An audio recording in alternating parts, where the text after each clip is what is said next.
सिद्धांत सरस्वती विजयते गौरीय गोष्ठीपति वंदे गुरुपदद्वन्द्वं भक्तबिंदसमन्वितं श्रीचैतन्य प्रभुं वंदे नित्यानन्दसहोदितं श्रीनन्दनन्दनं वन्दे राधिका चरणोदयं गोपीजनसमायुक्तं बिन्दावनं मनोहरं वाञ्छाकल्पतरुश्च कृपासिन्धुभ्यश्च पतितानं पावनेभ्यो वैष्णवेभ्यो नमो नमः। मूकं करोति वाचालं पङ्गुं लङ्घयति गिरिं यत्कृपातमहं वन्दे परमानन्दमाधवं। वृन्दावै तुलसीदेव वै पिया वै केशवस्य च कृष्णभक्तिपदे देवी सत्त्ववत्त्वयि नमो नमः। नारायण नमस्कृत्य नरं चैव नरोत्तमं देवीं सरस्वतीं व्यासं ततो जयो मुदीरये। संकीर्तने कृष्ण कथोपदेशे गौरीपत्रस्य प्रकाशने च सदानुरक्त गुरुभक्तियुक्तो भक्तिप्रमोदाक्ष जगोद्वरुन् ध्येयं सदा परिभवग्नमभिष्टदोहं तीर्थास्पदं शिवभिरिञ्चनु तं शरणं वित्तत्युहं पनुतपाल्भवाद्दिपोतं वन्दे महापुरुषते चरुणारविन्दं यत्पादपल्लवनखचन्दमणिच्छटाय विस्फुरिजित किमपि गपूवधू स्वदर्शि पूर्णानुरागर ससागर सारमूर्ति साराधिका मयि कदा कृपां करोसि। श्रीकृष्ण चैतन्य प्रभु नित्यानंद श्री अद्वैत गदाधर शिवसदि गौरभक्तबिंद श्रीकृष्ण चैतन्य प्रभु नित्यानंद श्री अद्वैत गदाधर शिवसदि गौरभक्तबिंद। हरे कृष्ण कृष्ण कृष्ण हरे हरे हरे राम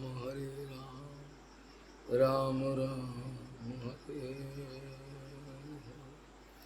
आजानुलंबित भुजौ कनकाबदातु संकीर्तनैकपितरौ कमलायताक्षो विश्वाम्भरो द्विजवरो युगधर्मपालो वन्दे जगत्प्रियकरो करुणावतारो। हरे कृष्ण कृष्ण कृष्ण हरे हरे हरे राम राम राम हरे हरे। नमामि गंगे तव पादपङ्कजं सुरासुरैर्वन्दितो दिव्यरूपं भुक्तिं च मुक्तिं च ददासि नित्यं भावानुरूपेण सदा नरानं गंगातरङ्गरमणीयजटाकलापं गौरी निरन्तरविभूषी तवामभागं नारायणो प्रियमनङ्गमदापहारं वरानसीपुरपति भजवीशनाथं वागीशजुष्वदने लक्ष्मीर्यस्य च वक्षसि यस्यास्ति संवित् त्वं सिंहमहं भजे। हरे कृष्ण कृष्ण कृष्ण हरे हरे हरे राम राम राम हरे। উপদেশম করত্যেব ন পরীক্ষাম করতি য অপরীক্ষ উপদিষ্টম যৎ জগন্নাশায় তদ্ভাবে। উপদেশম করত্যেব ন পরীক্ষাম করতি য অপরীক্ষ উপদিষ্টম যৎ জগন্নাশায় তদ্ভাবে। গৌড়ীয় গোষ্ঠীপতি শ্রী শিল ভক্তি সিদ্ধান্ত সরস্বতী গোস্বামীরা বহুবার পরমহংস জগদ্গুরু জানিয়েছেন, ধর্মধ্বজীগণের ধর্ম আচরণ বদ্ধজীবকে আরও অধিকতর বদ্ধদশায় লইয়া যায়। গৌড়ীয় গোষ্ঠীপতি শ্রী শিল ভক্তি সিদ্ধান্ত সরস্বতী গোস্বামীরা বহুবার পরমহংস জগদ্গুরু জানিয়েছেন যে ধর্মধ্বজীগণের ধর্ম আচরণ বদ্ধজীবকে আরও অধিকতর বদ্ধদশায় লইয়া যায়। অর্থাৎ ধর্মধ্বজা, ধর্মের যে পতাকা ধ্বজা যারা ধারণ করেন, অর্থাৎ লিঙ্গ ধারণ করেন ধর্মে, কিন্তু অন্তরে কোনো নিষ্ঠা নাই, আর তারা পালন করেন না, কোনো কিছু নিষ্ঠা নেই তো পালন করেন না।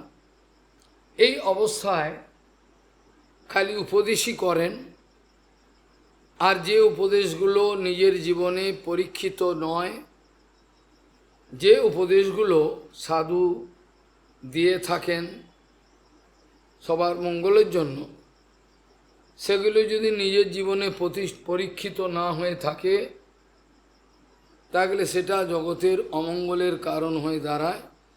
অমঙ্গল শুধু নয়, জগন্নাশায় তদ্ভাবে, যা জগৎকে সর্বনাশের পথে নিয়ে যাবে। কারণ তার কোনো বীর্য নাই। যে উপদেশ করা হচ্ছে এটা যদি আচরণের দ্বারা পুষ্ট না হয়ে থাকে, তাহলে তার মধ্যে নিশ্চিত পরিমাণে কোনো বীর্য নাই। বীর্যহীন উপদেশ, বীর্যহীন মন্ত্র, এগুলো সবই সর্বনাশের কারণ হয়ে দাঁড়ায়। ধর্ম ধ্বজাটা খালি তুলে রাখবো, কিন্তু আচরণ কিছু করব না, লোককে খালি উপদেশ করব, এ ধরনের যে বিষয়, এটা সর্বনাশের কারণ হয়ে দাঁড়ায়। আর যারা এই ধর্মধ্বজীগণের উপদেশ শ্রবণ করেন, তাদের পিছনে দৌড়ান, তাদের প্রত্যেকেই চরণ চরণ অমঙ্গল বরণ করেন, এতে কোনো সন্দেহ নাই। সেই জন্য শাস্ত্র বলছেন, উপদেশম করতি এব, যে কেবল উপদেশ করে কিন্তু নিজের জীবনে ন পরীক্ষম করতি য অপরীক্ষ উপদিষ্টম যৎ জগন্নাশায় তদ্ভাবে। শিল হরিদাস ঠাকুরের আচার আদর্শ আচরণ যাকে বলে, সেটা দেখে সনাতন গোসাই বলেছিলেন, তাদের দুজনের মধ্যে চর্চা হচ্ছিল পুরুষোত্তম ধামেতে। হরিদাস ঠাকুর সনাতন প্রভুকে, সনাতন ওকে প্রশংসা করছেন। এটা ফাঁকা প্রশংসা নয়, বাস্তবিক। তোমাদের কত সৌভাগ্য, তোমাদের বংশের সবাইকে প্রভু বৃন্দাবনের স্থান দিয়েছেন, লুপ্ততীর্থ উদ্ধার, শাস্ত্র আদি প্রণয়ন, তাহলে কত বড় সৌভাগ্য তোমাদের বংশের সবাইকে। সনাতন গোসাই বলছেন, সবচেয়ে সৌভাগ্য তো আমরা দেখতে পাচ্ছি আপনি, কারণ আপনাকে নামাচার্য উপাধি দেয়া, আপনি হচ্ছেন নামের আচার্য, নাম সব থেকে উপরে, নামের ওপরে তো আর কিছু হতে পারে না। যা কিছু আমরা জানি, সমস্ত কিছু সোর্স, এমনকি সৃষ্টির রহস্য এটাও কিন্তু নাম। তাহলে নামের ওপরে আর কিছু হতে পারে না। নাম অপরাধ যেমন ভয়ঙ্কর, এটা আমরা শুনি, নামের ওপরে কিছু হয় না। রূপ গোস্বামী পাদ তিনিও তার যে স্তোত্র লিখছেন তাতে লিখেছেন, যে সেখানে বলছেন, বাচ্য বাচকম ভবতু স্বরূপোদ্বয়ম, আপনার দুটো স্বরূপ আছে, একটা হচ্ছে বাচ্য, একটা বাচক। পূর্বাস্মাৎ পরব, আগের থেকে পরে, আগের থেকে পরে, যেটা বলছেন নাম, তার মহিমা অনেক বেশি, সেটা বলছেন। সে মহিমা কীর্তন করছেন সব কিছুই। কাজে আপনি এমন একজন ব্যক্তিত্ব গৌরাঙ্গ মহাপ্রভুর গণের মধ্যে, যিনি বলতে গিয়ে সনাতন গোস্বামী সেটা বলছেন, আচার করে কেহ না করে প্রচার, প্রচার করে কেহ না করে আচার, আচার প্রচার নামের করহ দুই কার্য, তুমি সর্বগুরু তুমি সর্বজগতের আর্য। অর্থাৎ কেউ, ভক্তিবিনোদ ঠাকুর লিখছেন যে কেউ কেউ আচরণ করেন, হ্যাঁ আচরণ করেন তিনি, কিন্তু প্রচার করেন, চুপচাপ নিজের আচরণ করেন, ভজন করেন। আবার এক শ্রেণী আছে আচরণ করে না কিন্তু প্রচার করতে বেরোয়, প্রচার করে, এটি এখন সর্বনাশের কারণ। আরেক আছেন গোষ্ঠী যারা আচার এবং প্রচার উভয় একসঙ্গে করে, আচার এবং প্রচার দুটোই করে। ভক্তিবিনোদ ঠাকুর বলছেন, আমরা বিচার করলে দেখতে পাই যিনি আচরণ করেন খুবই ভালো, কোনো আপত্তি কিছু নেই, কিন্তু তিনি তো অপরের মঙ্গলের জন্য বাইরে যান না, করতে প্রচার করেন না। সে প্রচার অন্যরকমভাবে হতে পারে, প্রচার মানে গ্রন্থের মাধ্যমে সনাতন রূপ এরা প্রচার করেছেন, শাস্ত্রের ব্যাখ্যা এগুলো তো সব প্রচারই আর কি।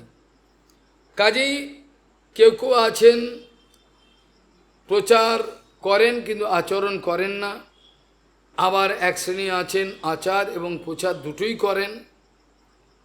ভক্তিবিনোদ ঠাকুর বলছেন, আমরা বিচার করলে দেখতে পাই যিনি কোনো মতেই আচরণ করেন না, খালি প্রচার করতে যান, সবচেয়ে নিকৃষ্ট। আর যিনি আচরণ করেন প্রচার করতে যান না, তিনি মধ্যম অবস্থায় রয়েছেন, অধিকারী বলছি না, মধ্যম অবস্থায়।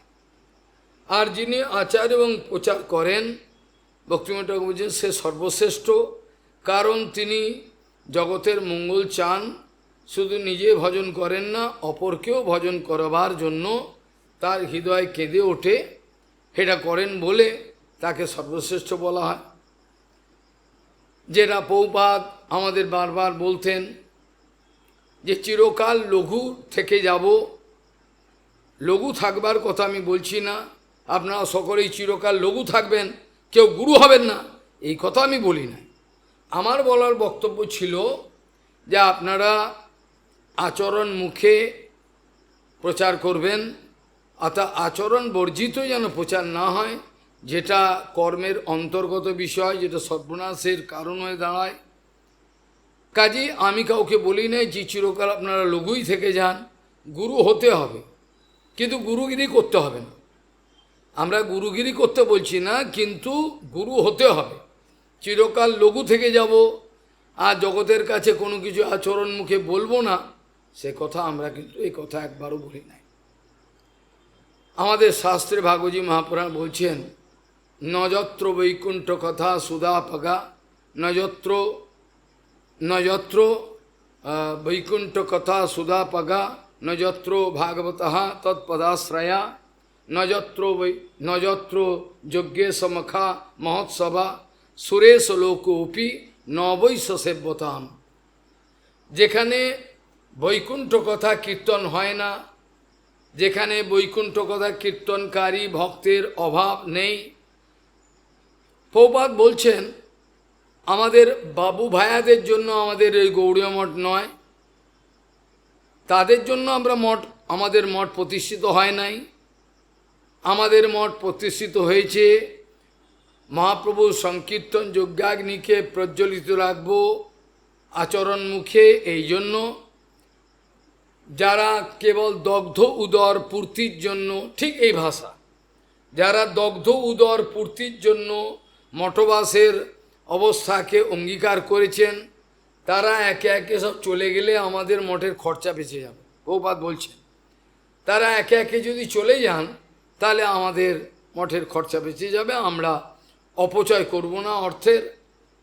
সেই জন্য সেখানে বলছেন যে জায়গায় যে স্থানে আচরণশীল সাধুর শ্রীমুখে নিরন্তর হরিকথা কীর্তন না হচ্ছে, সেটা যদি বাহ্য দৃষ্টিতে কোনো মঠের মতো কোনো একটা আকৃতি দেখা যায়, সেটাকে মঠ বলা যাবে না, সেটাকে মঠ কলাই মঠ মঠ বলা যায় না সেটাকে। যেখানে নিরন্তর ভগবানের কথা কীর্তন অনুক্ষণ চলছে সেটাকেই মঠ বলা যাবে। আর বাস্তবিক যারা সাধু, ভক্তিবিনোদ ঠাকুর বলছেন, যেখানে অপসিদ্ধান্ত কীর্তিত হচ্ছে, আচরণ নেই তথাকথিত সাধু, সেখানে বাস্তবিক সাধুগণ যান না, সেখানে যান না কোনোরকমভাবেই, তাদের সঙ্গে মেশেন না। আর যেখানে আচরণশীল সাধু থাকে, যেখানে সিদ্ধান্তের কোনো বিরোধ নাই, সেই সব সৎসঙ্গেতে ভক্তিবিনোদ ঠাকুর বলছেন সাধুগণ তারা অনায়াসে সেখানে বিরাজমান থাকেন, কোনো অস্বস্তি বোধ করেন না, আরামে থাকেন। আর বাকি অন্য জায়গায় তারা যান না। এটা কিন্তু এই ভাগবতের এই শ্লোকের ব্যাখ্যা বললেও বলা যায়। নযত্র বৈকুণ্ঠ কথা সুধাপগা, যেখানে সুধাময় বৈকুণ্ঠ কথার কীর্তন হচ্ছে না, সেখানে নেই, সেখানে সাধুগণ কখনোই যান না। সেখানে কি করবেন? আমাকে বিশেষ কিছু সুবিধে দেবে, ওখানে খাওয়া দাওয়ার বিশেষ সুবিধে পরিপাটি আছে, সেখানে অনেক তোয়াজ করে, আমাদের চাইলেই সব জিনিস পাওয়া যায়। সেই সব জায়গায় গুরুবর্গ বলছেন সুবিধাবাদীরা যায়। যারা সুবিধাবাদীর খাতায় নাম লিখিয়েছেন তারা সেইখানে যাবেন। সেই জন্য ভাগবতী মহাপ্রভু বলছেন নযত্র বৈকুণ্ঠ কথা সুধাপগা, নযত্র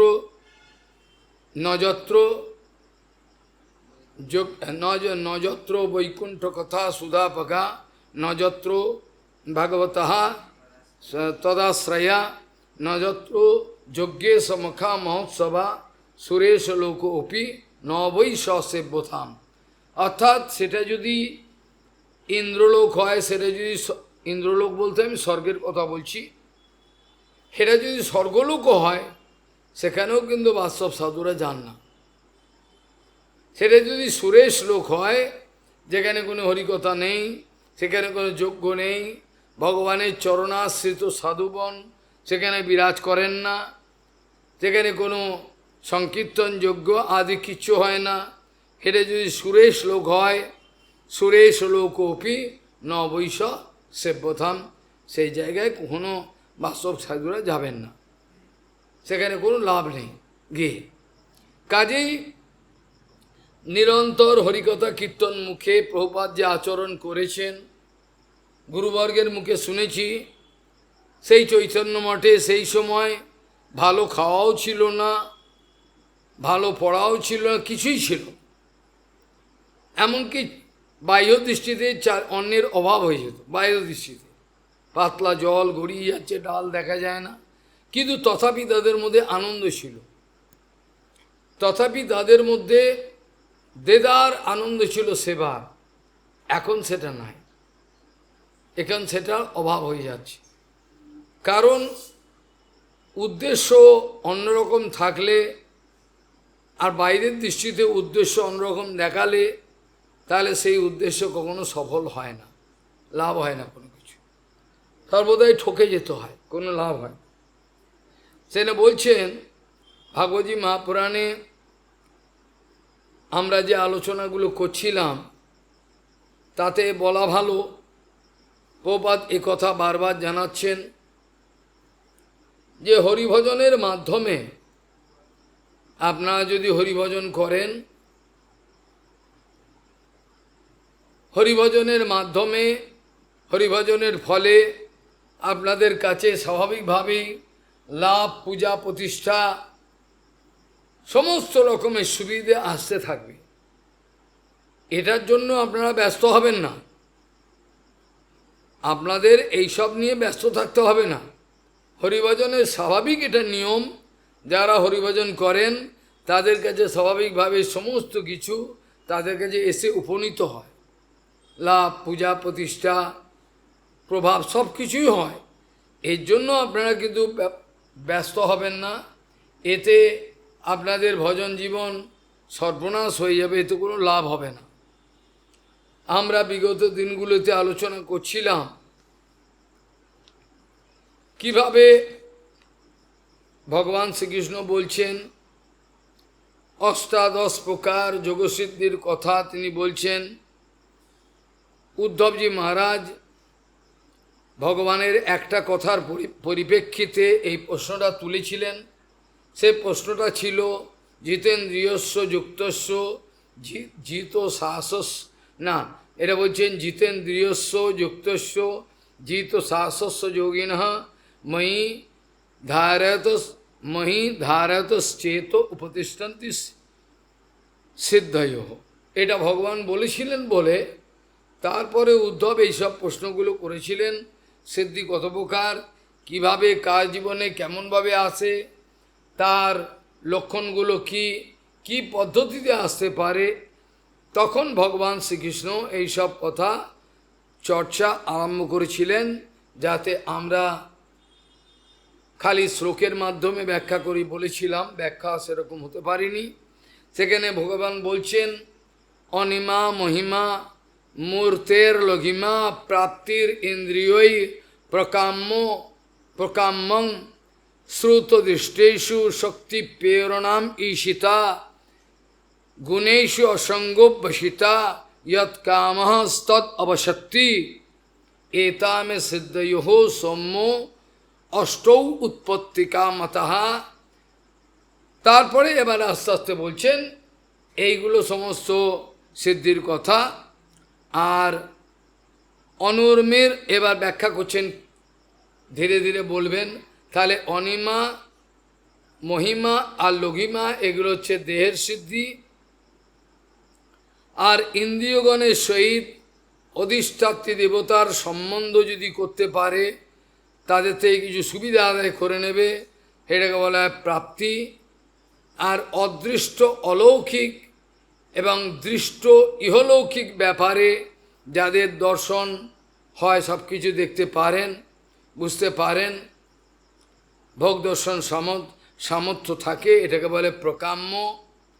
আর মায়ার ক্ষুদ্র ক্ষুদ্র অংশ সময়ের সঞ্চার, তার মধ্যে পাওয়ার আসে, সে সঞ্চার করতে পারে, ক্ষুদ্র অনুসময়ের সঞ্চার, এটাকে বলে ঈশিতা, যেটা স্বাভাবিকভাবেই গুরু বৈষ্ণব না চাইলেও তাদের মধ্যে আছে।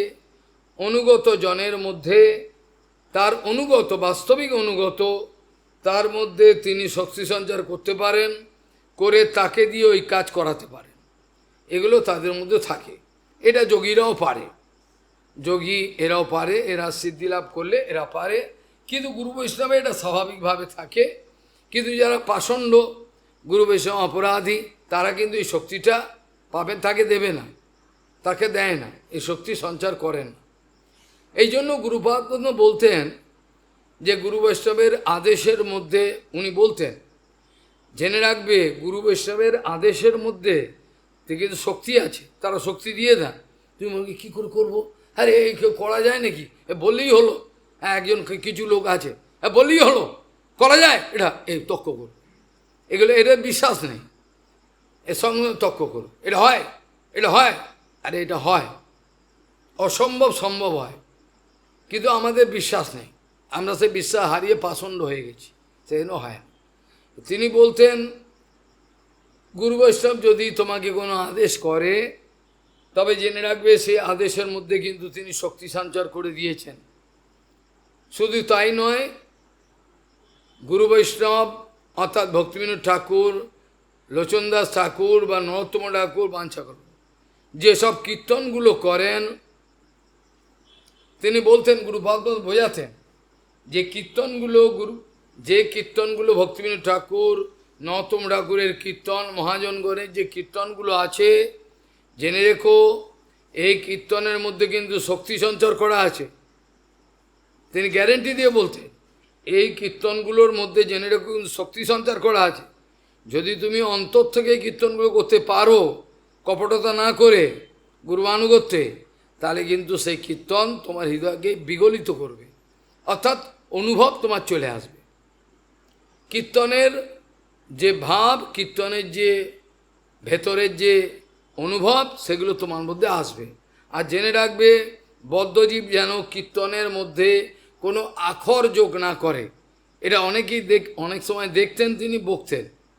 কোনো কীর্তনে নরোত্তম ঠাকুর যেটা বলেছে সেইটি কীর্তন করবে, কোনো কিছু আখর যোগ করবে না।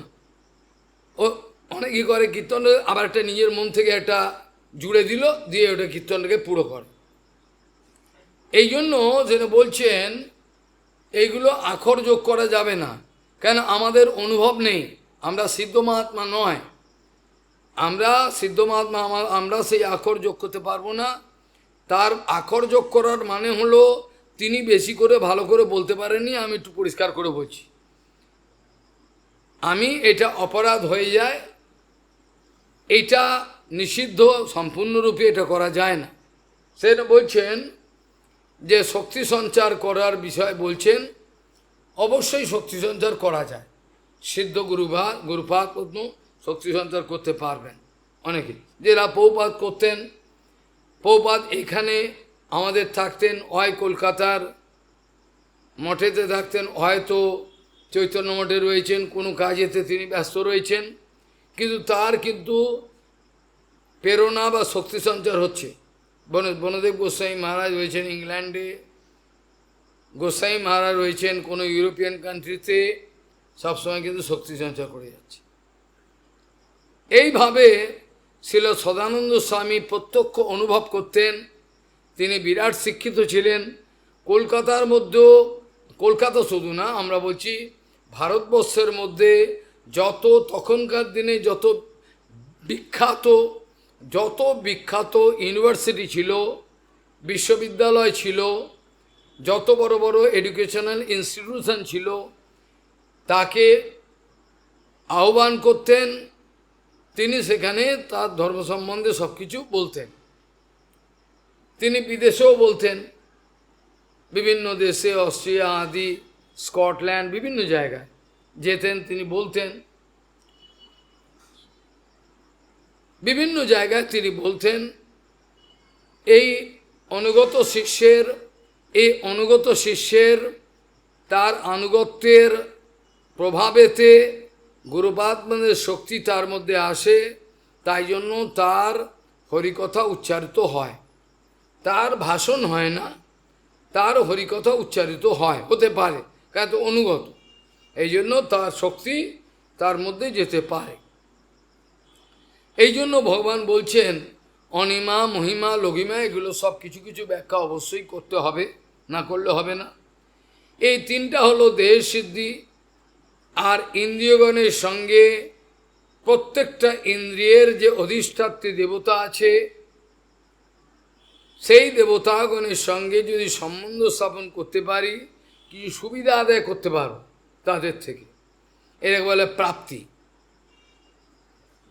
বুঝে গেল?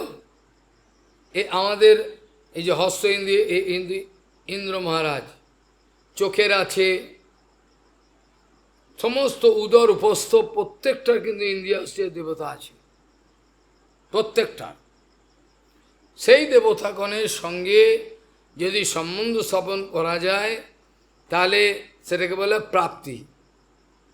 আর অদৃষ্ট অলৌকিক বিষয়ের দর্শন হতে পারে, এটা সবার হয় না। অদৃষ্ট অলৌকিক বিষয়ের দর্শন হয়, আবার দৃষ্ট জগতের ইহলৌকিক অনেক ব্যাপারের ভোগ সামর্থ্য, যেটা দেখা সাধারণ লোকের সামর্থ্য নয়, এগুলো হতে পারে। এটাকে বলে প্রকাম্য। আর মায়ার ক্ষুদ্র ক্ষুদ্র অংশ সমূহের সঞ্চার করা, এর বলে ঈশিতা। এটা দেবতাদের প্রচুর পরিমাণে থাকে, অ্যাবসলিউট পরিমাণে না, দেবতাদের প্রচুর পরিমাণে থাকে। যেমন মহামূর্খ কালিদাস, অনেক ঘটনা আমি বলতে পারবো না, সময় নেই। মহামূর্খ কালিদাস যখন দেবীর পূজা করলেন, প্রথমে তারা খেয়ে এসে, ঝ্যাঁটা পেটা খেয়ে এসে যখন কোনো ঝর্ণার তলায় বসেছেন, দেখলেন ঝর্ণার জল পড়ে পড়ে পাথরটা ঢাল হয়ে গেছে। তাহলে পাথর যদি এত জল হয়, তার আমার মূর্খতা কি যাওয়ার নয়? তারপরে সে ভবানীর পুজো করতে আরম্ভ করলেন। কেউ কেউ বলে সরস্বতীর, কেউ কেউ বলে দেবীর পূজা করেছে। করার ফলে দেবী তাকে আশীর্বাদ করেছিলেন। সেটা আমাদের দিগ্বিজয় পণ্ডিতের ক্ষেত্রেও সত্য। সরস্বতী বলেছেন, যা তুই যখন বলতেই হয় তোর স্ফূর্তি হবে। এগুলো কিন্তু সব ঈশিতা, অর্থাৎ সরস্বতী যেমন শক্তি সঞ্চয় করে দিলেন, যখন যা ইচ্ছা হবে করতে পারে, এটা করতে পারে। সেইভাবে মহামূর্খ কালিদাস মহাকবি কালিদাস হয়ে গেলেন। মহামূর্খ কালিদাস মহাকবি কালিদাস হয়ে গেলেন। তার লেখনী সমস্ত পোস্ট গ্র্যাজুয়েট সমস্ত জায়গায় পড়ানো হয়। রাজখান তার লেখা পড়ানো হয় আগ্রা ইউনিভার্সিটিতে, দিল্লি ইউনিভার্সিটিতে, ফিলোসফি দার্শনিক বিভাগ। তাহলে এগুলো হতে পারে, শক্তি সঞ্চার করতে পারেন দেবতারা শক্তি সঞ্চার করতে পারে। এক রাজা ছিলেন, সেই রাজা কার্তিকেয়, অর্থাৎ আমাদের কার্তিকের উপাসনা আরম্ভ করলেন। উপাসনা করার পর অনেক ঘটনা, সেগুলো আর বলার সময় নেই, সেগুলো কোনো সময় আলোচনা করলে ভালো হবে। কিভাবে অপমানিত হয়েছিলেন নিজের রাজা, নিজের পত্নীগণের কাছে অপমানিত হয়ে। পত্নীগণ শিক্ষিতা, জলকেলি করতে নেমেছেন। এখন জলকেলি করতে নেবে, রাজা জল দিচ্ছেন, এটা রাজা-রানীদের থাকে, জল দিচ্ছেন। আর রানীগণ বলছেন মা উদকং দেহি, অর্থাৎ রাজনা বলছেন জল আর দেবেন না, পাচ্ছি না। রাজা ভাবলেন উদক মানে হচ্ছে ওই মোদক, ওটাকে বলেন ন মদকম, অর্থাৎ মিষ্টির কথা বলছেন। সে তখন তার ভুল ধারণা হয়েছে। তখন রানীদের কাছে অপমানিত হয়ে সে রাজা অপমানিত হয়ে জঙ্গলে চলে গেছেন। এত লজ্জা মানে ঠিক নেই।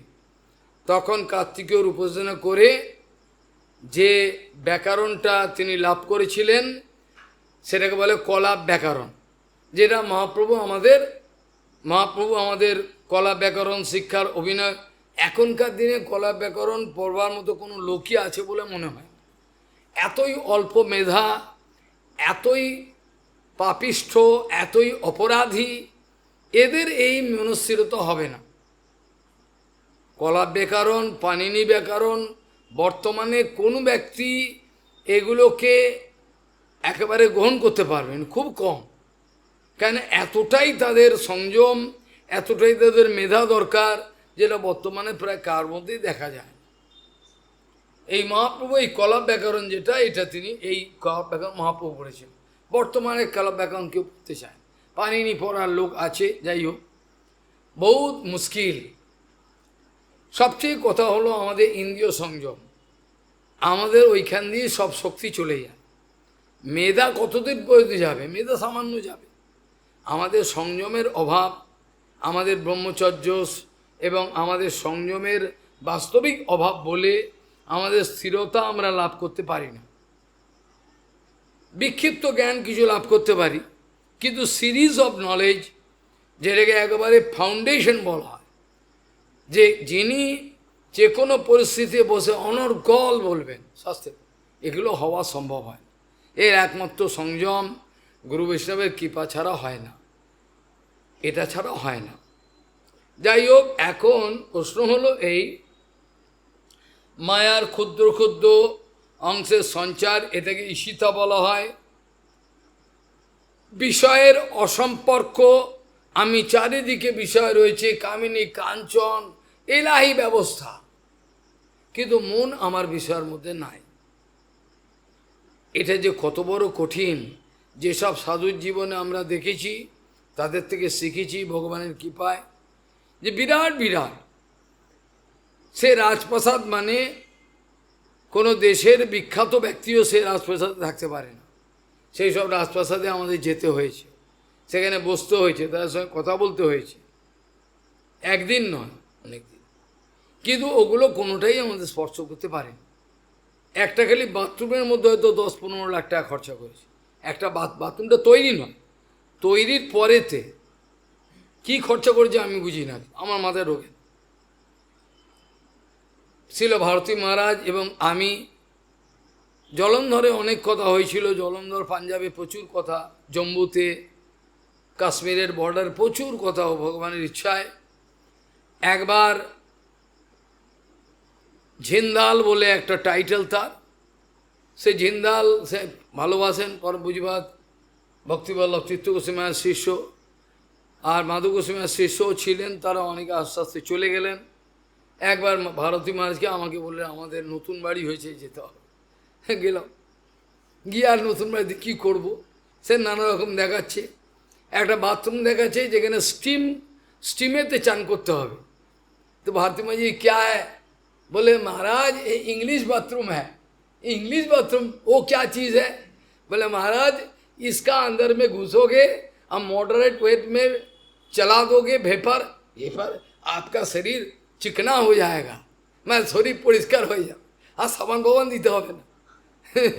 বলছে আমি হাসছি, দেখাচ্ছে কাঁচ দিয়ে ঘেরা, ভেতরে ভেপার, এতে অনেক রোগও নাকি সারে, আমি জানি না, যাই হোক এই সব ব্যাপার বড় লোকের খামখেয়ালি সমস্ত। আর যেসব রাজপ্রাসাদ মানে ওখানে মুখ দেখা যায়, খালি গাড়িটা বাগানে ঢুকলো মাটির তলা থেকে টক করে আলো জ্বলে উঠছে, মাটির তলা থেকে কেউ জ্বালাচ্ছে না, টায়ার পড়ছে আগুন আলো জ্বলে উঠছে, সেই সব বাড়ি সেসব জায়গায়, কিন্তু মনের মধ্যে কোনো দাগ পড়েনি, মনের মধ্যে খালি রাধাকুণ্ডের ব্যাপারটাই আমার মনে থাকে, খুব ভালো লাগে। হ্যাঁ, নিজের ঘর মনে হয়, যদিও যোগ্যতা নাই, কিন্তু মনে হয় যেন এটা ঘর আমার।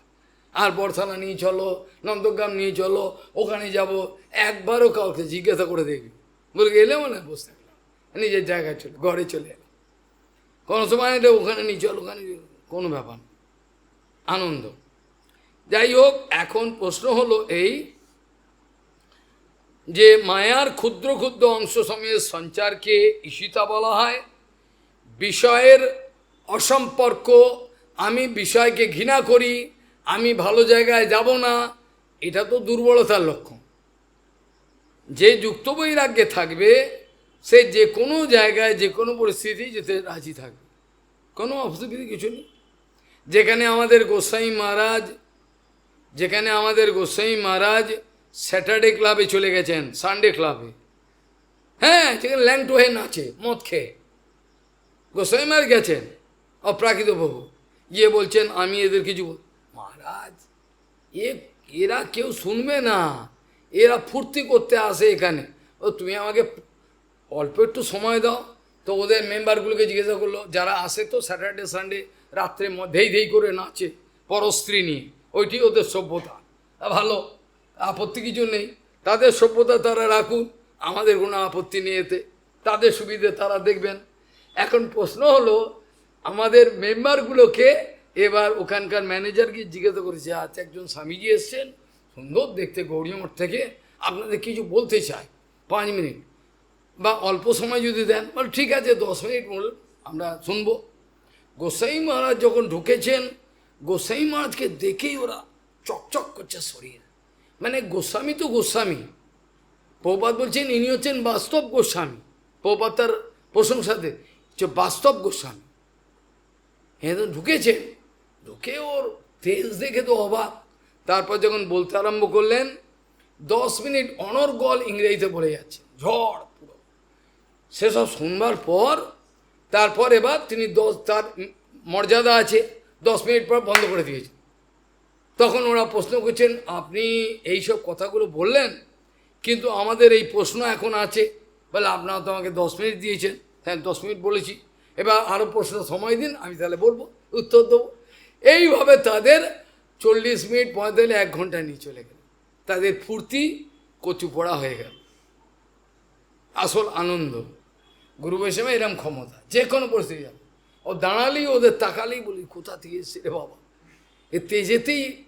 প্রভুপাদ যখন এই বেনারস ইউনিভার্সিটি, হিন্দি ইউনিভার্সিটি আসি যখন যেতেন দাঁড়াতেন, খালি কথা তো পড়ে শুনবে, সেই যে পণ্ডিত বেদান্তে সব রয়েছেন, তারা প্রভুপাদ দিকে তাকিয়েই পাগল, যে কি শুনবে ঠিক, দেখবার সঙ্গে সঙ্গে হয়ে গেল। আর তার ভাষা, তার এই ব্যাখ্যা বুঝবার মতো ব্যক্তিও জগতে কম, কে বুঝবে নেই। যাই হোক, এখন এই ধরনের বিষয়গুলো গুরু বৈষ্ণবের স্বাভাবিক, এগুলোকে কোন সিদ্ধি বলে।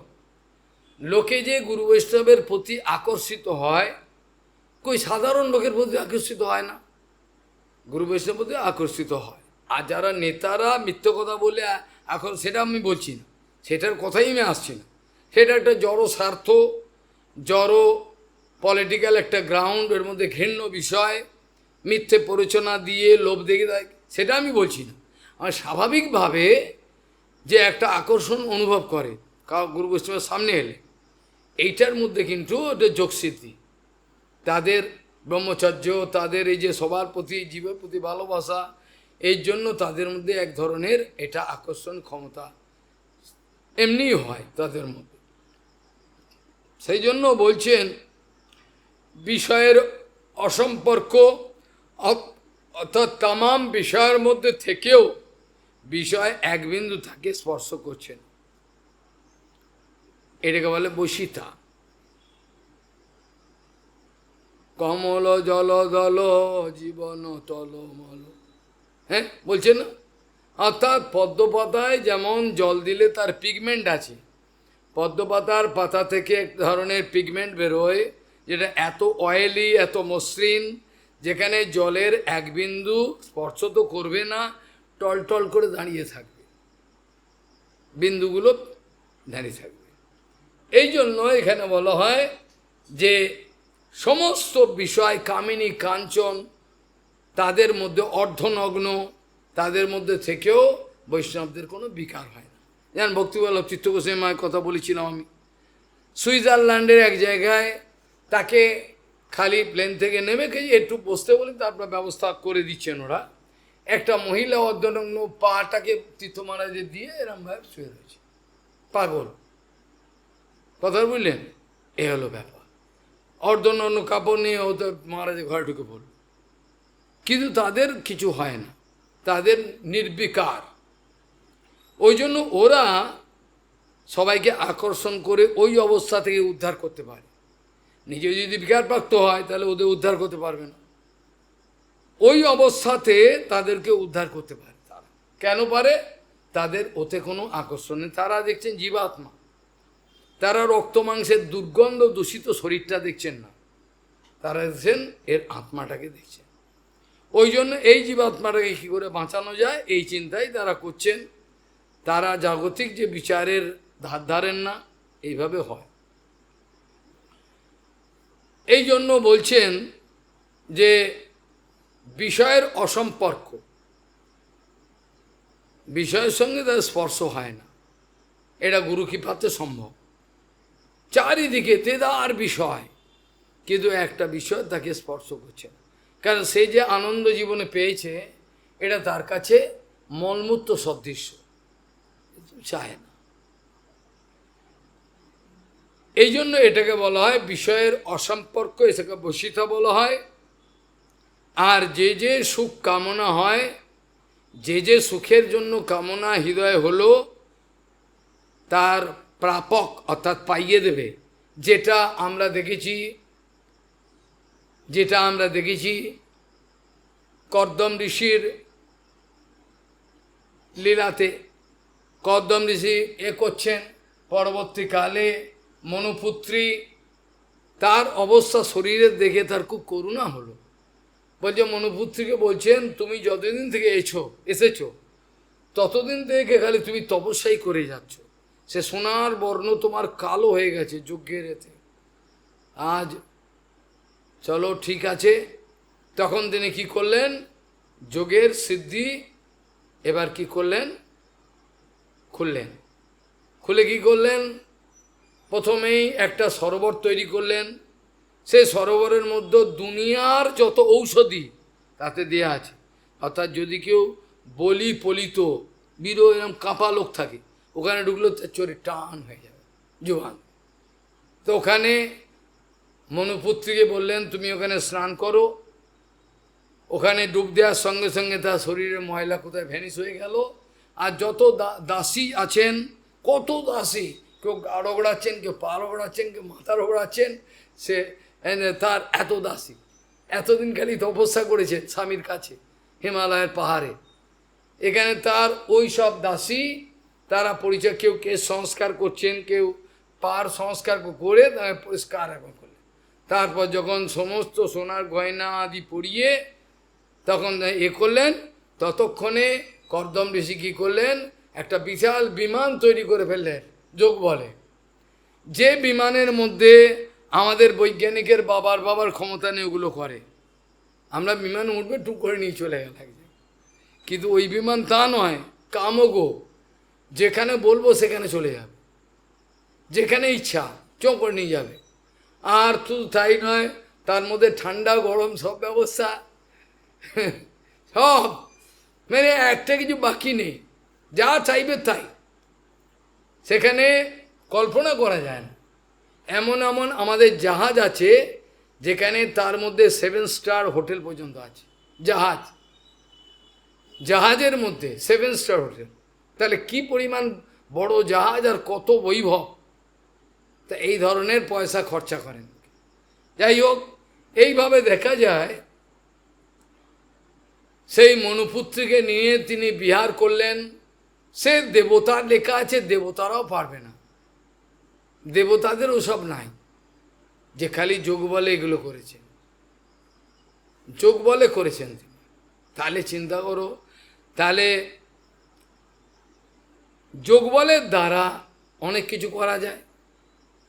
যেমন সৌভরী ঋষি তিনি তপস্যা করেছেন, এখানেই ভগবান যারা জিত সাহস আদি যোগ করেছেন তাদের স্বাভাবিক এগুলো আছে। সৌভরী ঋষির তার এদের কি বলে কন্যাগণকে 50টা কন্যা মানদাতার বিবাহ করলেন। সেই যে 50টা রাজকন্যাকে বিবাহ করলেন, 50টা রাজকন্যা একসঙ্গে বিবাহ করলেন, এটা কাব্য বিস্তার করলেন। এটা কিন্তু কৃষ্ণের রাসলীলার মতো কাব্য নয়। কৃষ্ণ যে শতকোটি দেখা যাচ্ছে, কৃষ্ণ শতকোটি কৃষ্ণ, ওর প্রত্যেকটা কৃষ্ণ কিন্তু অরিজিনাল কৃষ্ণ। কৃষ্ণের যে শতকোটি রূপ ধারণ করলেন, আবার যে কত হাজার, যে 16,108 কন্যাকে বিবাহ 8টা আগে করেছেন, 16,100কে একসঙ্গে বিবাহ করলেন। এই যে এক একটা কৃষ্ণকে দেখা যাচ্ছে এক একটা ঘরে বিয়ে করছেন, কেউ কালিন্দীকে বিয়ে করছে, কেউ বিয়ে করছে কালিন্দী তো মেন কালিন্দীটা গণনা করা যাবে না, কেন ও মেন 8টা পত্নী, বাকি পত্নীর মধ্যে যাকে যাকে বিবাহ করছেন প্রত্যেকের জায়গায় বিবাহের যজ্ঞের সামনে বসে রয়েছে। ওগুলো প্রত্যেকটা কিন্তু অরিজিনাল কৃষ্ণ। যদিও অরিজিনাল কৃষ্ণ বলতে আবার যেন কেউ দোষ না ধরে, আমি বলছি নন্দনন্দন কৃষ্ণ যা, এটা কিন্তু বাসুদেব কৃষ্ণ। এ সম্বন্ধে আমি লঘু ভগবন্তীর ব্যাখ্যা অনেক দিন ধরে করছি, মানে কৃষ্ণই বলতে চাইছি আমি কৃষ্ণ রাসলীলাতে। কিন্তু সৌবরী মুনির তা নয়, কিন্তু সৌবরী মুনি যে যোগ বলে শরীরটাকে এক্সপ্যানশন করেছেন, সেটা কিন্তু ভোগের বাসনা মিটে গেলে, মানে যতক্ষণ ভোগ করছে আবার একটা হয়ে যাবে, একটাই যোগ বলে বিভিন্ন করেছে, কাব্য বিস্তার করে। ঠিক সেরকমভাবে সৌবরী মুনি এরকম করেছেন। এটা তাদের হয় এর যোগসিদ্ধি। এই জন্য যে সুখ কামনা হয় তার প্রাপক হলো কাম বসায়িতা। এই আটটিকে বলা হচ্ছে স্বাভাবিক শক্তি। আমারই দেওয়া 8টা এই মূল, তার মধ্যে আরও মূল হলো 3টা, যেটা প্রথমে বললাম, অনিমা, মহিমা, লঘিমা, এই 3টে দেহের সিদ্ধি। বাকি একটা করে বললাম। আরও যে 10টা সিদ্ধির কথা বলছেন ভগবান, বলছেন এগুলো হলো আমার যে ত্রিগুণ আছে, মায়া আছে, 17তম গুণ, এর জাগলারি হলো। এগুলো কখন কিভাবে হয়, গুণের প্রভাবেতে, এগুলো গুণগত জগৎ। বাকিগুলো বললাম এগুলো কোনো বিরাট কিছু মূল্য নাই।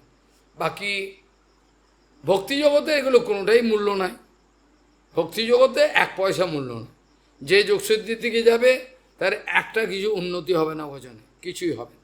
সেই জন্য আমি আবার এটাকে একটু উচ্চারণ করতে চাই যাতে বোঝা যায়। এগুলো আমি বললাম। ভগবান বলছেন অনিমা মহিমা মূর্তের লঘিমা প্রাপ্তির ইন্দ্রিয়ৈর প্রকাম্যম শ্রুত দৃষ্টেষু শক্তি প্রেরণাম ঈশিতা গুণেষু অসঙ্গবশিতা মত কামস্তদ অবসতি এতামে সিদ্ধয়োঃ সৌম্য অষ্টৌ উৎপত্তিকা মতঃ। তারপরে এবার বলছেন অনুর্মির মত্যম দেহে অস্মিন দূরশ্রবণ দর্শন। কি বলছেন? অনুর্মির মানে কোনো ক্ষুধা তৃষ্ণা থেকে পীড়া দিচ্ছে না। উর্মি মানে হচ্ছে ঢেউ, অর্থাৎ এক একটা গুণগত জগতের যে ঢেউগুলো আমাদের এক লাথি মারে, এক খিদে পেয়ে গেছে আমার, দুম করে দৌড়ালাম, এগুলো হলে লাথি, একটা বলছে। এটা কাম, এটা উর্মি, খিদে, এগুলো সব এক একটা। এই জন্য বলছেন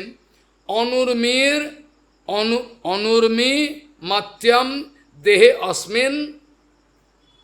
আর দূর শ্রবণ দর্শনম, দূর জিনিসের শ্রবণ করতে, বহু দূর বহু দূর কোনো জায়গা কেউ যদি বলে সেটা এখানে বসে শুনতে পাবে। এটা গুরু মহারাজের জীবনে আমি দেখেছি সাক্ষাৎভাবে। আমি যদি আজকে রাত্রিবেলা তার কাছে সেবার জন্য না থাকতাম, এটা আমার সৌভাগ্য। আমি যদি আমাকে ওই সেবায় যারা লাগিয়েছেন মঠের কর্তারা, আমি এখন কৃতার্থ মনে করি। ঘুমোতে হয়তো পারিনি ভালো করে, কিন্তু এইগুলো দেখতে পেয়েছি। বৃদ্ধ অবস্থা উনি রয়েছেন, কে কোথায় কি করছে দেখতে পাচ্ছেন। আমি এই জন্য অবাক হয়ে যাই। এই সিদ্ধিগুলো যে ওনার কাছে জল ভাতের মতো ছিল, এগুলো কিন্তু অভিমান ছিল না। বাচ্চা ছেলের, এই বাচ্চাটারও অভিমান আছে, এই ছোট বাচ্চাটা, কিন্তু ওনার মধ্যে ওই অভিমান দেখি, এতটাই নিরভিমান। কিন্তু সিদ্ধিগুলো দেখেছি। রাত্রির বেলা 2টোর সময় চিৎকার করছেন, কার সর্বনাশ সব দেখতে পাচ্ছেন। অ্যাক্সিডেন্ট হলো কল্যাণীতে, এখান থেকে দেখতে পাচ্ছে, বিস্তার বোঝে, কষ্ট হচ্ছে, এগুলো দেখেছি। আমার মনে যে দুঃখ হয়েছে, ওরা আমাকে কষ্ট দিয়েছে, এটা উনি বুঝতে পেরেছেন। আমি কিন্তু কালনাতে, উনি বুঝতে পেরেছেন যে আঘাত দিয়েছে, ও চলে গেছে, চিঠি লিখে পাঠিয়েছে। কাজে এগুলোর দ্বারা বোঝা যায় তাদের যোগসিদ্ধি। এই যেমন যেটাকে বলা হয় ব্রেন ক্যান্সার একজনের হলো, আমি খালি গুরুমাকে সারিয়ে দিতে বলিনি, খালি বললাম ওনার এইটা হয়েছে। তাই নাকি বাবা, এইটুকু বললেন, আর কিছু বললেন না। আমি বল গুরু মহারাজ ব্রেন ক্যান্সার হয়েছে, মারা যাবে, অবস্থা খারাপ, ভেলোরে চিকিৎসা হবে, খবর পাঠিয়েছে। খালি এক কথাই বলে তাই নাকি, আর কিছু বললেন। তার মরে যাওয়ার কথা, সে বেঁচে চলে এলেন, সে এখন দিদার রয়েছে। খালি ওই রেগুলো যে পড়েছিল, এগুলো তো মাইক্রো সার্জারি করেছেন, খোলেননি। ওই রেগুলোর জন্য তার রেটিনা এবার আস্তে আস্তে নষ্ট হয়ে চোখে আর দেখতে পাবে না, অন্ধ হয়ে যাচ্ছে। রেটিনাগুলো পড়েছে না, রেগুলো, বাকি বেঁচে আছে। তারপরে কাউর ব্লাড ক্যান্সার হয়েছিল, ডাক্তার জবাব দিয়ে দিয়েছে বাঁচবে না, এ নিয়ে যান বাড়ি। এ দিন রাত কাঁদছে, সারি দিন কি বলছে, ভগবানকে বলো সেরে কিছুদিন। শেষে তিনি বিরক্ত, মানে কি করবেন, আর কি করবেন। লাস্টে তখন কয়েকটা কথা বললেন, ঠিক আছে যাও, যমুনার থেকে জল আনবে অমুক তিথিতে, অমুক রাত্রির বেলা, গভীর রাত্রে যমুনার থেকে ওই তিথিতে জল আনবে। ভগবান যখন সেবাকুঞ্জে প্রবেশ করেন, ওই সময় প্রবেশ করেন, ওখানকার ধুলি আনবে, এগুলো বলে দিলেন। বন মহারাজ এরকম আমাদের গুরুবর্গকে যেসব অমানুষ অপমান করে, আমি তাই বলতে, বন মহারাজ বলছেন কৃষ্ণ এই সময় এখান দিয়ে যাবে, আমি তার সঙ্গে চলে যাব, এইরকমভাবে কথা বলছে। সেই সব সাধুগুলোকে, জানোয়ার অমানুষ এসব কে সহ্য করবে? কেউ সহ্য করবে? এত বড় সাধু, তার মধ্যে কোনোদিন ক্রোধ দেখি নাই, বাপরে বাপ।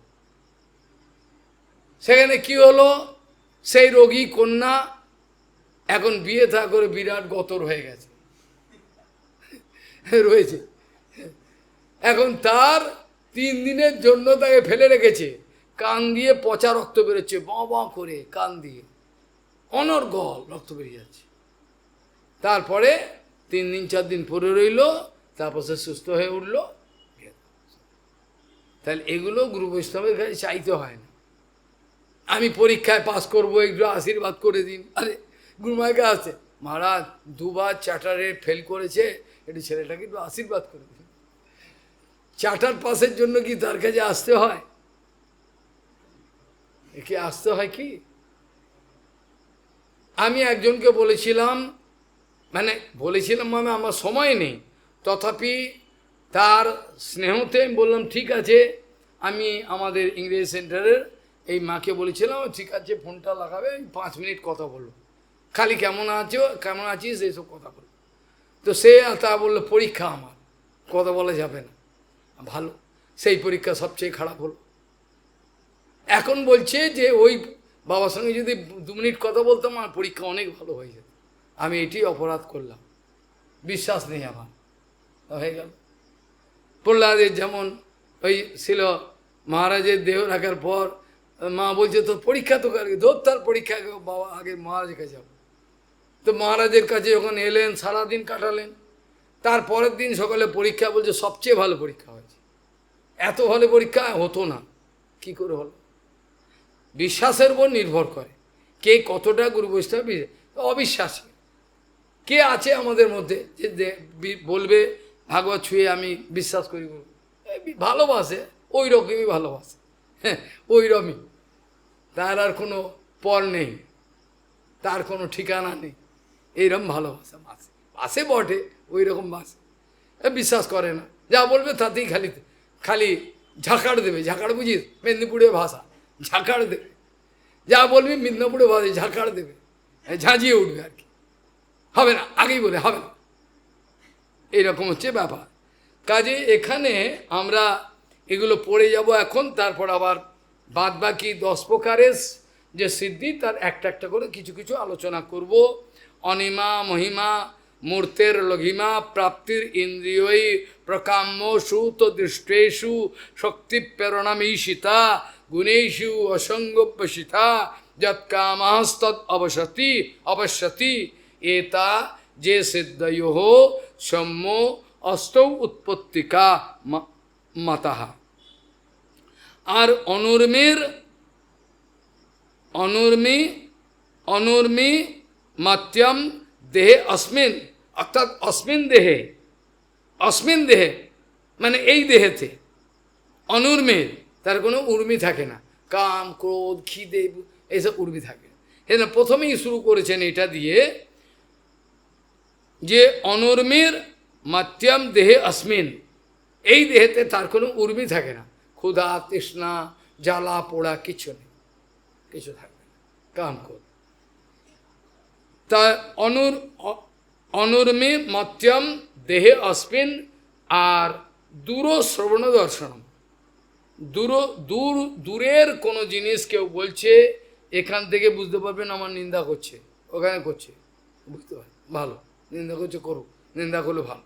ওই বাসে যেতে পরিব্রাজক মহারাজ বলছেন না, বাসে যেতে আমার পিন্ডি চটকাচ্ছে, সব নিন্দা করছে, যারা যারা নিন্দা করছে তাদেরকে পরিব্রাজক মহারাজ বললেন যা বলা, কিন্তু ওগুলোই কিন্তু খয়ের খা, এগুলো আমার গলা কাটতে চেয়েছে, আমাকে সব পেয়েছে, এগুলোই আমার বিরুদ্ধে। এগুলো তো চিরকাল নরকে পড়ে থাকতো, এখন অবশ্য আরও বেশি নরকে গেল, নরকে পড়েছিল, সেটাকে তোলার আমি উপকার করেছি, এই জন্য হবে। পৌপাদের মতো ব্যক্তিকে যদি চোর বদনাম দেয়, পৌপাদের মতো ব্যক্তির নামে ডায়েরি করেছে, চুরি করেছে, তাহলে কি করবে? আমার নামেও করতে পারে, কিন্তু সে পরে তার ফলটা সে বুঝবে, সে তো এখন বুঝবে না। আমি তো আর তার অমঙ্গল চাই না, অমঙ্গল চাই আমি কারোর, অমঙ্গল চাই না, কিন্তু পৌপাদকে চোর বদনাম দিচ্ছে, আরেকজন গিয়ে পুলিশ থানাতে বলছেন আমি একটা ডায়েরি লিখবো। ওই কী ডায়েরি? মানে আমার পুকুর চুরি হয়েছে। তার মতায় পুকুর চুরি হয় নাকি? বলো পুকুর চুরি হয়েছে কেন লিখবেন না? বলো কেন লিখবো? পুকুর কোনো চুরি হয়? বলে তাহলে ভক্তি সিদ্ধান্ত সরস্বতী পুকুর চুরি হলেও হতে পারে, যদি পুকুর চুরি হলেও হতে পারে, কিন্তু ভক্তি সিদ্ধান্ত সরস্বতী গোস্বামীটা প্রভুপাদ যে ভগবানের নিজজন, তিনি চুরি করেছেন, এটা অসম্ভব। যদি ওই ডায়েরি লিখে থাকেন, এই ডায়েরিও লিখতে হবে, ডায়েরি কাটুন। তো এখন আমার নামে ডায়েরি করবে, ভালো, আমি আনন্দে নাচছি। কবে হবে বলো সেদিন আমার কি করব? এগুলো হচ্ছে মানুষেরা। আমার ছেলে মেয়ে আমাকে লাথি মারবে, তা অবশ্যই তো বাপকেও লাথি মারে, তাতে কি বাপের জাত যায়? মার লাথি মারবে, ঠিক আছে, ভালো, মার, কত মারবি, আপত্তি কিছু নেই। কাজেই এখানে অনর্মী মত্যম দেহে অস্মিন দূর দর্শন এবং শোভন এবং দর্শন মনোজবাহ, মনের গতিতে পৌঁছে যেতে পারে। মনের গতি, যেমন ভগবান দাস বাবুজি কালনায় রয়েছেন, কোনো টিকিট কাটা নেই, কিছু নেই, চলে গেলেন বৃন্দাবন। মনের গতিতে যেতে পারে, মনোজব, এত গতি। ভগবান যেতে পারেন, ভগবানের ভক্তই যেতে পারেন। এই যে বলাকা আদি যে ঘোড়াগুলো রয়েছে কৃষ্ণের চারটে, ওই ঘোড়াগুলো মনের গতিতে যায়, মনের থেকেও বেশি গতি। গরুর ভগবান মনের থেকেও বেশি গতিতে যায়, এত গতি, মনের গতির থেকেও বেশি গতি। কাজী মনোজবাহ কামরূপম, যেটা রাবণের ছিল। রাবণ বললে আমি একটু আমার রূপটা লুকিয়ে এখন অন্য রূপ ধারণ করতে পারেন। যখন এই জগতের মধ্যে আমাদের গিরগিটিকে দেখেছি, গিরগিটি যখন যে জায়গায় যাবে সেই জায়গাকার রং তার মধ্যে চলে আসে। কিছু যে রঙে যাবে, যে সবুজ গাছপালায় যাবে, কিছুক্ষণ চোখটাকে বুঝবে, এরকম করে থাকবে, লক্ষ্য করে দেখবে। আমি দেখেছি এগুলো, গিরগিটি চোখটা বুঝে ওই রংটাকে, তারপর রং বদলে গেল, বাইরে সবুজ হয়ে গেল। এইরকমভাবে সুৎপর্ণাখা, তারপর মারিচ, মারিচ কী করে হরিণ হলো? হরিণ হলো তো, মারিচ তো হরিণ হলো। এই রাক্ষস, দৈত্য, দানব, ভূত, প্রেত, এদের এটা অটোমেটিক থাকে। হ্যাঁ, ধুন্ধুকারি গোকর্ণজির সামনে, আরে কখনো দাঁত খিচোচ্ছে, কখনো ঘোড়া, কখনো হাতি। কে তুমি? ধুন্ধুকারি ঘরে, গোকর্ণজি ঘরে বসে রয়েছে, রাত্রিবেলা বিভৎস মূর্তি, কখনো দাঁত খিচোচ্ছে, কখনো হাতি, ঘোড়া। কী রে বাবা, তুমি কে বলো? কথা বলতে পারছে না। তখন কি করলেন? জল নিলেন, জল নিয়ে মন্ত্রপুত করে এই প্রেতাত্মার গায়েতে দিলেন, প্রেতাত্মার হাওয়াতে। তারপরে সে আস্তে আস্তে কথা কু করে কথা বলছে, অহম ভাতা তদীয়স্মি ধুন্ধুকারী ইতি নামতঃ, আমার নাম হলো ধুন্ধুকারী, তোমার ভাই, আমার ভাই। হ্যাঁ, ধুন্ধুকারী, তোমার নামে তো পিণ্ডি দিয়ে এসছি।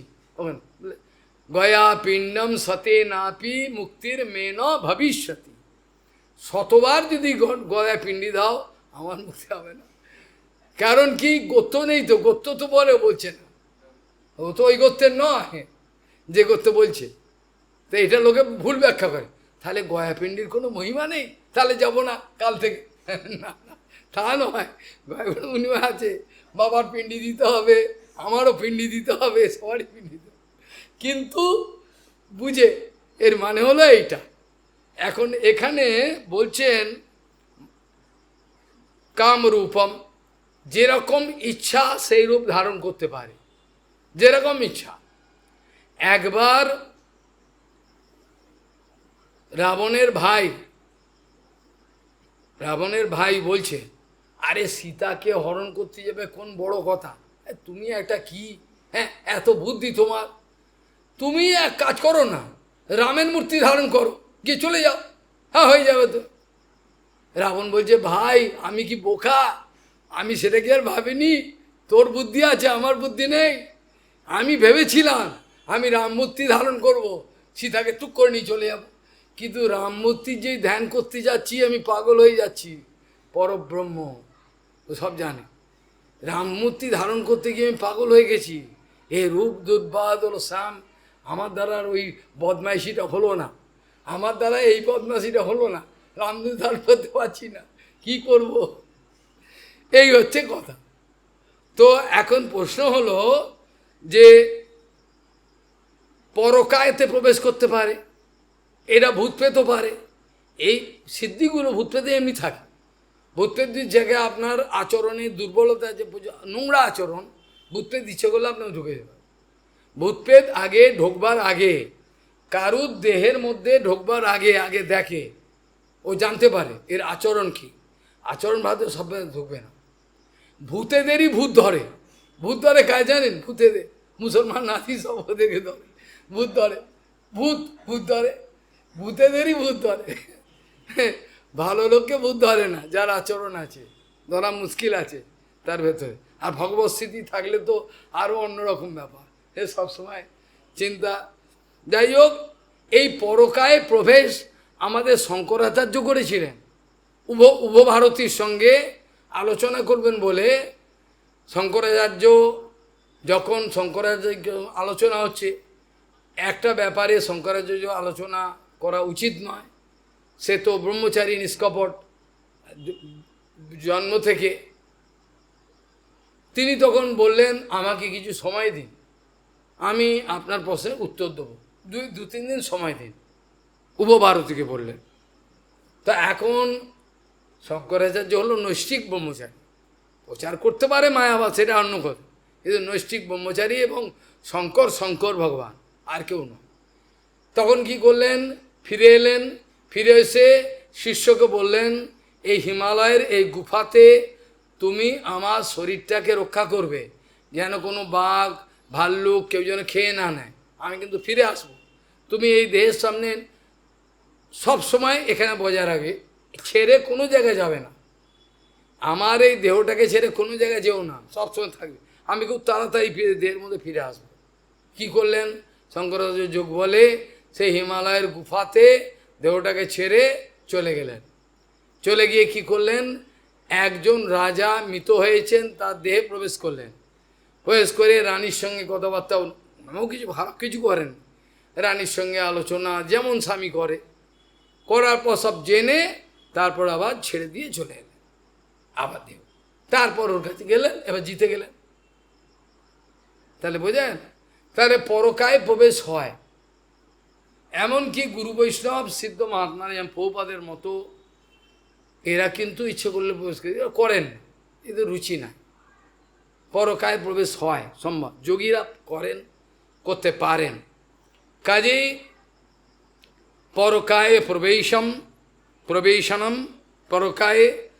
আর স্বচ্ছন্দ মৃত্যুর দেবানাম সক্রীড়া অনুদর্শনম। প্রথমে কি হলো? স্বচ্ছন্দ মৃত্যু, আমি এখন মরব না, এখন আমি মরব না, আমি মরব আরও পরে, 10-12 বছর পরে। এই যে পিতামহ বিশ্বের যে একটা প্রতিজ্ঞা, এটা হচ্ছে ইচ্ছা মৃত্যু, এটাও কিন্তু একটা সিদ্ধি।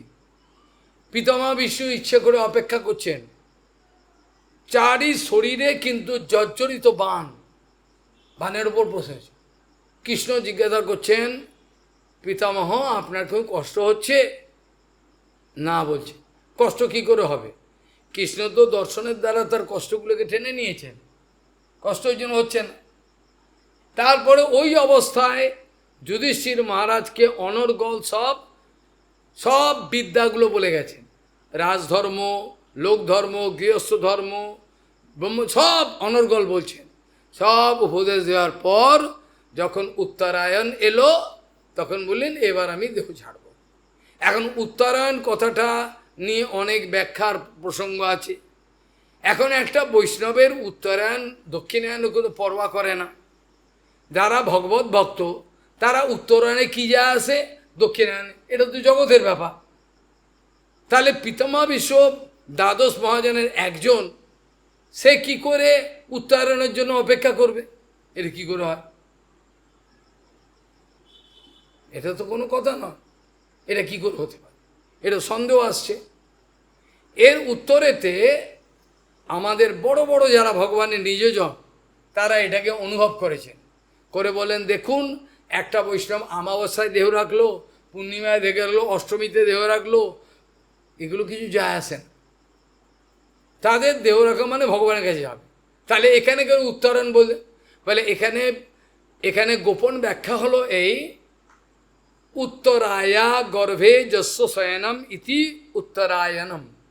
যিনি উত্তরার গর্ভেতে প্রবেশ করেছিলেন সেই কৃষ্ণ তার দর্শনের অপেক্ষা দাঁড়িয়ে রয়েছে, আর কিছু না। এটা হলো ব্যাখ্যা। উত্তরায়া অর্থাৎ উত্তরার গর্ভে যিনি প্রবেশ করেছিলেন, যিনি আনন্দে, সেই তিনি উত্তরায়ণ অর্থাৎ কৃষ্ণ যখন আসবেন তাকে তার চরণ দেখে দেহ রাখবে, এটা মানে। তো উত্তরায়ণের জন্য অপেক্ষা করছে। এই হরিদাস ঠাকুর শরীর ছাড়বে কখন? মহাপ্রভুকে বলে কয়ে মাকে বলছেন যে তোমার মুখপদ্ম আমি দর্শন করব, চরণ কমলটাকে বক্ষ স্থাপন করব, এই অবস্থায় কিন্তু আমি দেহ রাখবো। বল তা তোমার কৃষ্ণ যদি ইচ্ছা করে, আমি কৃষ্ণ বলছি না তা কৃষ্ণ বাঞ্ছাকল্পতরু, তা কৃষ্ণ যখন তুমি ইচ্ছা করেছো নিশ্চয়ই পূর্ণ করবে, তাই করলেন। সেখানে মহাপ্রভু বললেন, লেখা আছে চৈতন্য, ইচ্ছা মাত্র দেহ তিনি করিলেন সংক্রমণ। ভীষ্মের দেহ ত্যাগের কথা আমার স্মরণে হলো। পিতামহ ভীষ্ম যে দেহ চেয়েছেন, হরিদাসের দেহ ছাড়াতে মহাপ্রভু বলছেন আমার সেই স্মৃতি আসছে, ইচ্ছা মাত্র দেহ করিল উৎক্রমণ। হরিদাস ছিলেন পৃথিবীর রত্ন, রত্ন বিনা পৃথিবী হইল মেদিনী হইল শূন্য, এটা হয়ে গেল। দয়া করি কৃষ্ণ দিয়াছিল সঙ্গ, মহাপ্রভু স্বয়ং বলছেন দয়া করি কৃষ্ণ দিয়াছিল সঙ্গ, স্বতন্ত্র কৃষ্ণের ইচ্ছা হইল সঙ্গভঙ্গ। এখন কিরকম কথা, সাক্ষাৎ কৃষ্ণ বলছে কৃষ্ণ দয়া করি দিয়েছিল সঙ্গ, হরিদাসের সঙ্গ পেয়েছিলাম, এত দয়া কৃষ্ণের আমার হরিদাসের সঙ্গ দিয়েছিল, আজ স্বতন্ত্র কৃষ্ণের ইচ্ছা হইল সঙ্গভঙ্গ। হরিদাসের যখন চলিত হইল মন, হরিদাস যখন মন হলো আমি চলে যাব, তখন আমার সবার তাকে রাখবার কোনো ক্ষমতা হলো না, তাই চলে গেল। মহাপ্রভু প্রশংসা করছেন, ভক্তবাঞ্ছা, ভক্তের কিভাবে প্রশংসা করে। সব লোক তো ভক্তকে মারতে চাইছে, তো কৃষ্ণের প্ল্যান হচ্ছে আলাদা, ওই কত মারবি মার, টুক করে ঘুরিয়ে আমার কাঁটাটাকে ঘুরিয়ে দিল, সারা পৃথিবী দেবো ছাড়ে, ওরা যে মেরবো একে মেরে শেষ করো, কবরে দিয়ে দেবো। কিন্তু কৃষ্ণের এমনই প্ল্যান, তো ওদের সঙ্গে কৃষ্ণের সঙ্গে তো আর পারবে না, ওটা কী করে মারা যায়, তো কাঁটাটাকে ঘুরিয়ে দিলে এমন যা সারা পৃথিবী দেবো, এমনই অবস্থা। কৃষ্ণ যাকে চায় তাই কেউ কিছু করতে পারে না।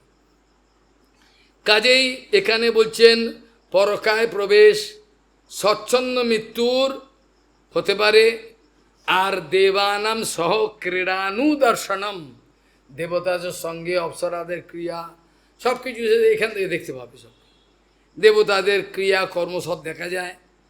কাজেই যে স্বচ্ছন্দ মৃত্যুর দেবানাম সহ ক্রীড়ানু দর্শনম, আর যথা সংকল্প সংসিদ্ধি রাজ্ঞা অপ্রতিহতা গতি, মানে কি বলছেন, সংকল্প মাত্র বৈষ্ণবের সংকল্প মাত্র সিদ্ধি হবে, যেটা অসম্ভব হওয়া সম্ভব নয়, এ অসম্ভবের পরের কথা, কিন্তু বৈষ্ণব বলেছেন সম্ভব হবে, তার মুখের কথা বৃথা যাবে না, কোনো মতে ঘুরিয়ে তিনি প্রমাণ করে দেবেন এটা হবে। কাজে এখানে বলছেন স্বচ্ছন্দ মৃত্যুর দেবানাম সহ ক্রীড়ানু দর্শনম যথা সংকল্প সংসিদ্ধি, যা সংকল্প তাই সিদ্ধি হবে। আর আজ্ঞা অপ্রতিহতাগতি, যা আজ্ঞা করবেন সেটাকে রোকবার মতো পৃথিবীতে কেউ নেই, যা আজ্ঞা করবেন সেই আজ্ঞাটা সত্য হবে। আজ্ঞা অপ্রতিহতা, ওর আজ্ঞা ভগবানের আজ্ঞা, ও খেদ করতে পারবে না। কাজেই আজ্ঞা অপ্রতিহতাগতি। আবার আমি এগুলো ব্যাখ্যা কালকে করা যাবে ভগবানের ইচ্ছায়। ত্রিকালজ্ঞত্ব, তারা কাউকে দেখলে তার অতীতে কি হয়েছিল, বর্তমানে ভবিষ্যতে কি দেখতে পারে। দেখেন গুরু মহারাজ এই বেশের দিন পুরো রাত্রে জেগেছিলেন, কেন জেগেছিলেন আমি যে আমাকে বলছো সারা রাত জেগেছিলাম, কেন কি কোনো শরীরে? না, দেখছিলাম তুমি কি করবে ভবিষ্যৎ। আমিও অবাক, মেরে গেলাম, এই কথা বলছেন? সারা রাত আমি জেগেছিলাম। কেন? হ্যাঁ, জাগালেন কেন?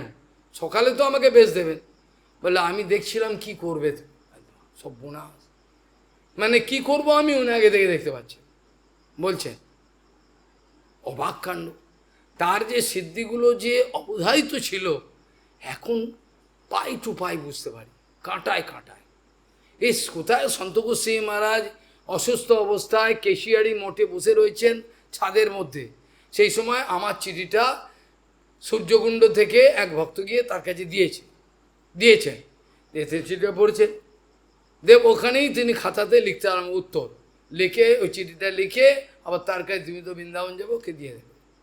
আমি অবাক, চিঠির মধ্যে যা যা বলেছেন সেগুলো পড়ে আমি হো হো করে হাসছি। এইগুলো হয়, বিক্রি দুটো রুটি মেঘে খাই, কিছু ভাড়া নেই একটাই। তিনি বলছেন তোমার সম্প্রদায়ের সেবা করতে হবে, তোমার উপর অনেক দায়িত্ব। কী করে হেসে কুটি পাটি, মানে তারা দেখতে পান। তাহলে এটা হলো ভগবানের ইচ্ছা। ভগবানের ইচ্ছা, বৈষ্ণবের ইচ্ছা কোনো মিথ্যে হয় না। আজ এই পর্যন্তই চর্চা বিশ্রাম রাখা প্রয়োজন মনে করি, অনেক দূরে আপনারা যাবেন।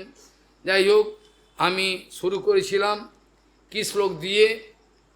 আমি শুরু করেছিলাম কি বলা, কি শ্লোকটা দিয়ে? উপদেশাম করতি এব ন পরীক্ষাম করতি অপরীক্ষ উপদিষ্টম যৎ জগন্নাশায় তদ্ভবে বাঞ্ছাকল্পদেবসী কৃপা সিন্ধু ভবচ পতিতানং পাবন ভো বৈষ্ণভ্যো নমঃ।